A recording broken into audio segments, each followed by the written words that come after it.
Hey guys, welcome back to After Credit Movie Chats. My name is Dean Thomas, and welcome to my review of Hail Caesar, the new Coen Brothers movie starring George Clooney, Josh Brolin, Scarlett Johansson, Channing Tatum. The list goes on and on. And I think a lot of people, including myself, were very excited for this movie simply because it was a Coen Brothers movie. The trailers didn't strike me all that much, and I didn't find it didn't grab me. I didn't think it looked great, but because it was a Coen Brothers movie and the talent involved, I was still very excited to see this movie. Although the February release date also had me a little concerned going in, but that being said, let's get into what the movie actually had.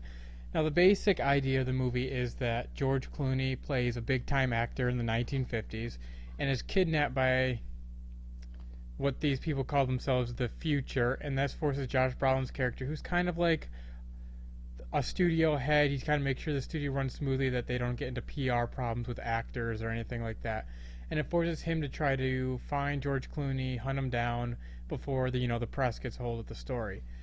And I think that's one of the big weaknesses of this movie is it plays more like a tribute and love letter to 1950s Hollywood more than really telling the story, because there are so many different stories and subplots to the point of where the main, or what's supposed to be the main story of George Clooney's character getting kidnapped, feels like a subplot.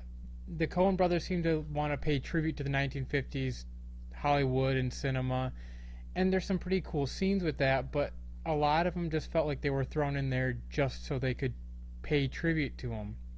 They didn't move the story forward at all. They were just kind of thrown in there, and it was kind of jarring. It's like all of a sudden we were in this musical, or suddenly we were in a western, or we were in some kind of 50s stylized drama. And it was just kind of all over the place. And now, as someone who's in college right now and going to film school and learning about Hollywood history, there were some cool things in there to notice, some little nods or something they would say that would catch my attention because I've been learning about it. But that's why I think it plays like a tribute, because their stories are all jumbled. There's so many different little side stories and side plots that have nothing to do with anything. And I think it was more just to pull Josh Brolin's character around the studio just so the Coen brothers could display these scenes that paid tribute to 1950s Hollywood. And there's one scene in particular in this movie that I can't say really was to pay tribute to anything that I'm entirely aware of, but it was just like, what is happening? Like, what is this? So there are just some very odd and strange choices, in my opinion, in this. I mean, I found the movie entertaining, although I found myself also checking my watch a couple times, and it's an under 2 hour movie, so I think that says some things, because the movie was just all over the place at times, just jumping back and forth.